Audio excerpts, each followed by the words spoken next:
Assalamualaikum warahmatullahi wabarakatuh. Kali ini saya akan menjelaskan materi investasi pada sekuritas hutang. Investasi pada sekuritas hutang ini itu termasuk ke dalam bagian instrumen keuangan pada bagian aset keuangan.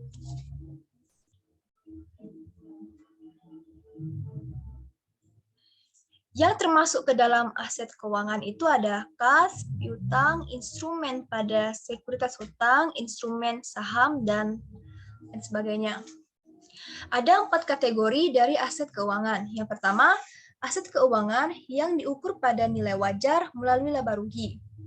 Yang kedua, aset keuangan yang dimiliki hingga jatuh tempo.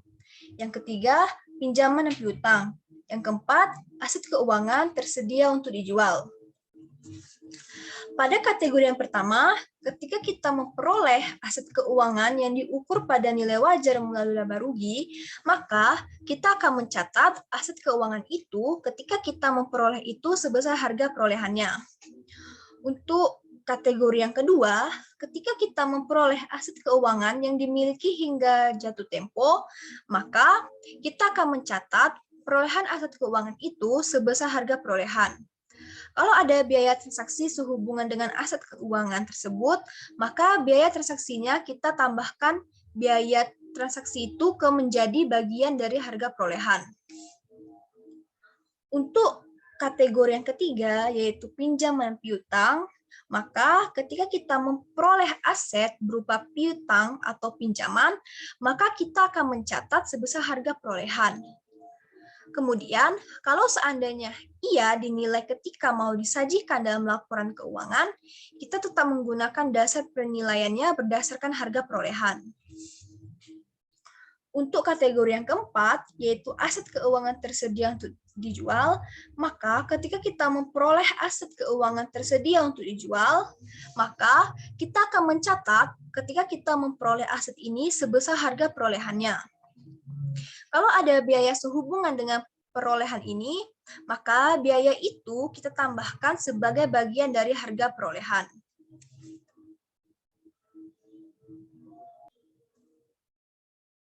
Nah, bagaimana akuntansi untuk aset keuangan ini? Itu ada dua. Yang pertama, akuntansi terkait aset keuangan pada saat keuangan diperoleh. Yang kedua, aset keuangan ketika aset keuangan itu kita nilai. Kalau di buku Bimatarni, dia mengelompokkan menjadi pengukuran perolehan awal dan pengukuran setelah perolehan awal. Jadi berbeda antara dua pengukuran ini. Jika pengukuran saat perolehan awal, pengukuran yang dilakukan oleh perusahaan ketika aset keuangan itu diperoleh. Tapi kalau pengukuran setelah perolehan awal itu berarti perusahaan melakukan pengukuran untuk menentukan nilai aset keuangan yang akan disajikan dalam laporan keuangan. Jadi, pada pengukuran saat perolehan awal, itu perusahaan akan melakukan pengukuran ketika aset keuangan itu diperoleh. Tetapi pada pengukuran setelah perolehan awal, itu berarti perusahaan melakukan pengukuran untuk menentukan nilai aset keuangan yang akan disajikan dalam laporan keuangan.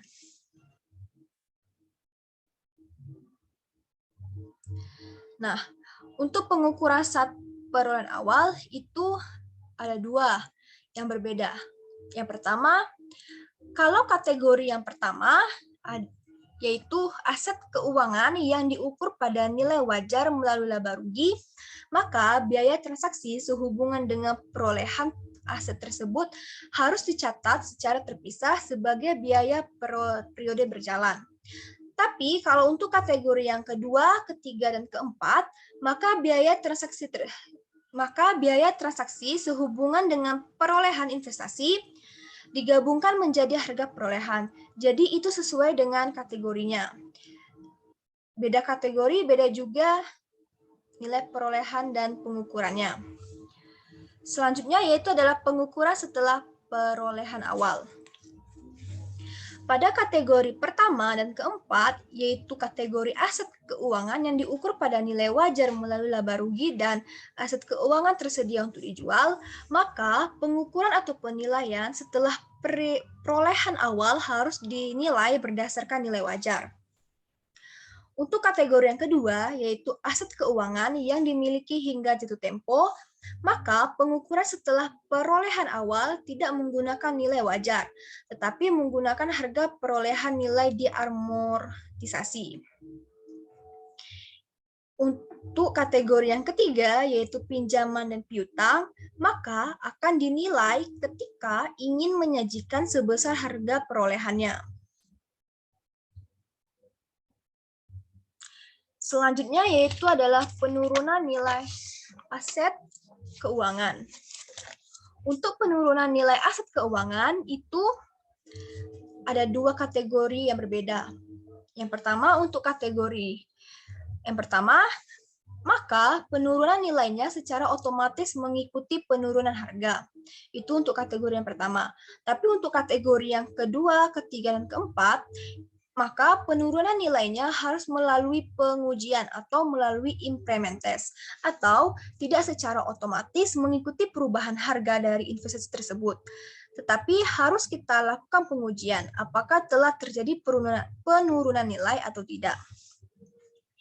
Jadi intinya itu adalah untuk kategori yang pertama, maka penurunannya itu secara otomatis mengikuti penurunan harga.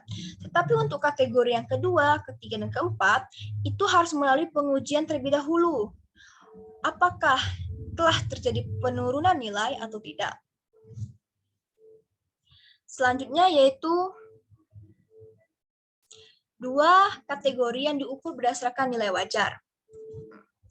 Ada dua kategori dari aset keuangan yang dinilai berdasarkan nilai wajar. Yang pertama adalah yang diukur berdasarkan nilai wajar melalui laba rugi. Yang satunya lagi adalah aset keuangan tersedia untuk dijual. Kedua kategori ini itu akan diukur berdasarkan nilai wajar. Nah, ketika Anda ingin mengukur berdasarkan nilai wajar, maka Anda akan membandingkan dengan nilai tercatat. Ada selisih antara nilai wajar saat ini dengan nilai tercatat. Lalu bagaimana perlakuan terhadap selisih antara nilai wajar dengan nilai tercatat? Maka kalau ia kategorinya diukur pada nilai wajar melalui laba rugi, maka selisih tadi akan diakui sebagai keuntungan atau kerugian yang belum terrealisasi dan ia bagian dari laba rugi. Itu untuk kategori yang pertama. Tapi untuk kategori yang aset keuangan tersedia untuk dijual, maka kalau terjadi selisih antara nilai wajar dengan nilai tercatat, maka selisih itu akan dicatat atau diakui sebagai keuntungan atau kerugian yang belum terrealisasi dan ia diakui sebagai bagian dari penghasilan komprehensif lain. Jadi untuk kategori yang pertama ini, aset keuangan yang diukur pada nilai wajar melalui laba rugi, maka ini akan menjadi bagian dari laba rugi. Tapi untuk kategori yang aset keuangan tersedia untuk dijual, itu akan termasuk ke bagian dari penghasilan komprehensif lain. Selanjutnya yaitu investasi instrumen utang. Nah, kita telah mempelajari materi obligasi. Pada materi obligasi itu, sudut pandangnya itu kita sebagai perusahaan yang menerbitkan obligasi. Tetapi pada materi ini, kita menjadi perusahaan yang membeli obligasi dari perusahaan lain. Nah, jadi bedanya materi ini dengan materi obligasi sebelumnya, jika obligasi itu kita menjadi perusahaan yang menerbitkan obligasi.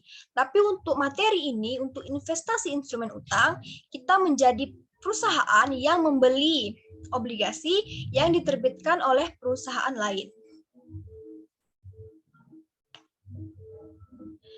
Baiklah, itulah materi singkat yang dapat saya sampaikan.